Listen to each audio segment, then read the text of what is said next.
Well, greetings and welcome back to our study on First and Second Thessalonians. This week we are in Second Thessalonians chapter 1. Um, we talked about it in chapter 1 in the introduction and the chapter 1 of First Thessalonians, that First Thessalonians is probably written in the 49 to 50 AD range. It is Paul's response to Timothy's missionary trip to Thessalonica. Paul has left that community, sent Timothy back. Timothy has come back to him once after meeting with him. He writes a letter, sends it with Timothy. Now Timothy has come back a second time, and Paul is sending Timothy back to the Thessalonians for a third visit. And this third visit will contain his second letter.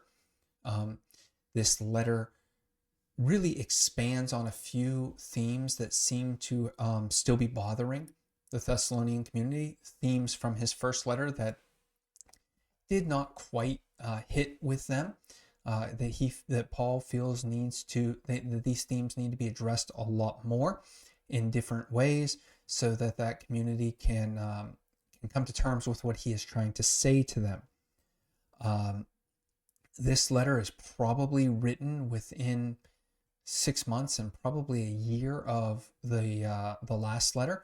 Timothy has probably gone to that community, read the letter, spent a few weeks with them, recognized that they're just not getting it, or they have some questions that they don't trust Timothy to answer. And so Timothy is taking those questions, those ideas back to Paul and Silas, who will write another apostolic letter to this community, and who they will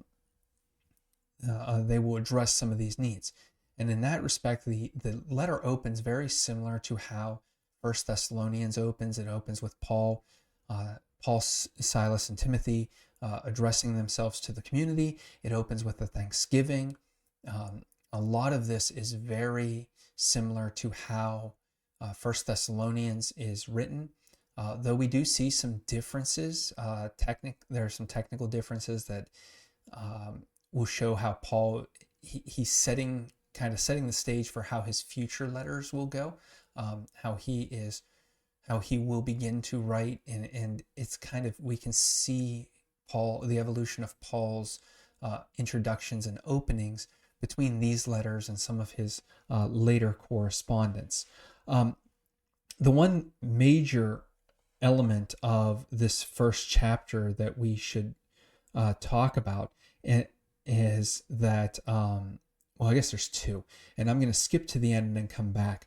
The first major element is Paul's continued concern for the Thessalonian community, how he brags about them, how he prays continually for them, very much trying to show his concern for this community, trying to show that they are still part of his heart, that he still has deep feelings for them, and that he is trying to work through everything with them, and really wants to be a part of their community, even though he's distant.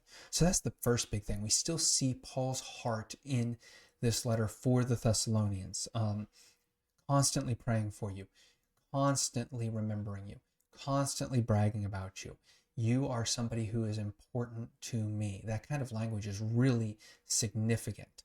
But the bulk of this letter, or this chapter, is between verse 5 and verse 10, where Paul talks about how God is the judge. This is building obviously on the Thessalonian idea, or the Thessalonian community's endurance that Paul has talked about in the first book, or the first letter, and Paul is talking about God as judge.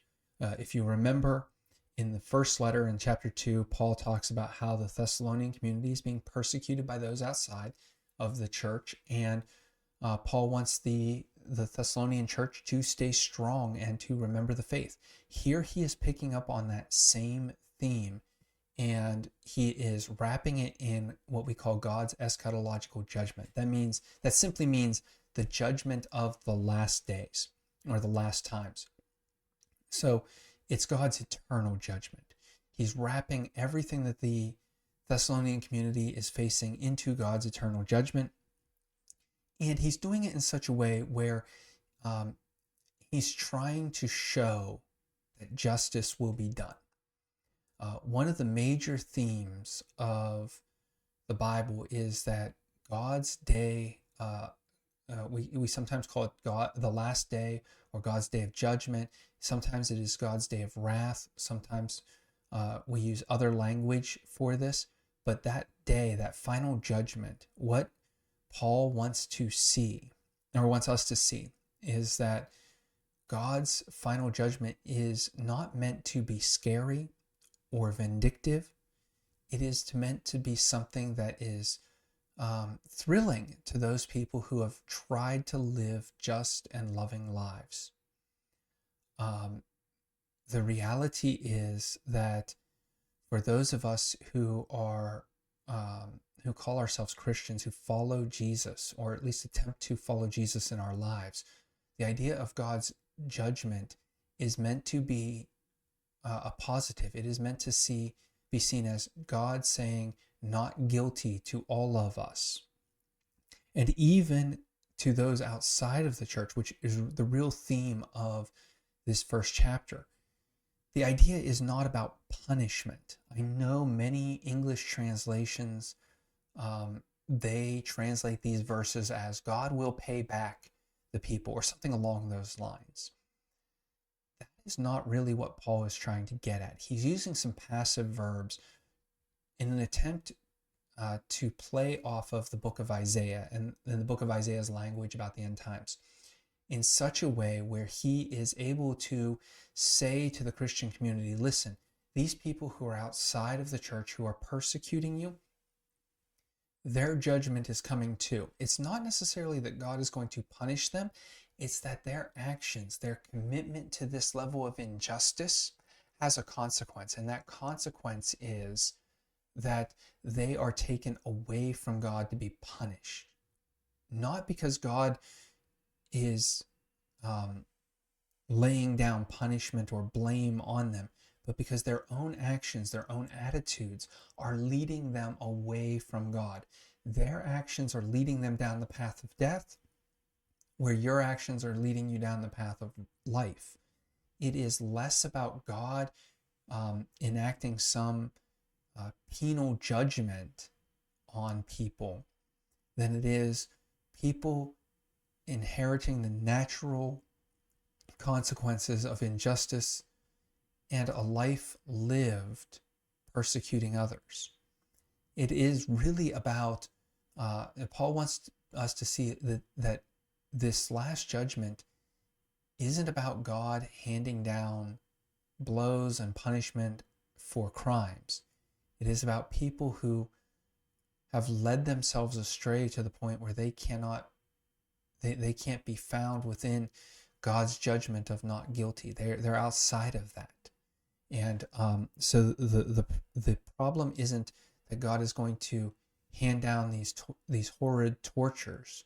It's that people are going to lead themselves into that. And Paul wants the Thessalonian church to go, hey, yeah, we don't have to worry about that. We are accepting what consequences, or we are accepting the persecution now, so that when the consequences and the judgment day are handed down, we are in the right and we are with God. That's what Paul wants us to see, that when it all ends, we are with God and God is judging us not guilty.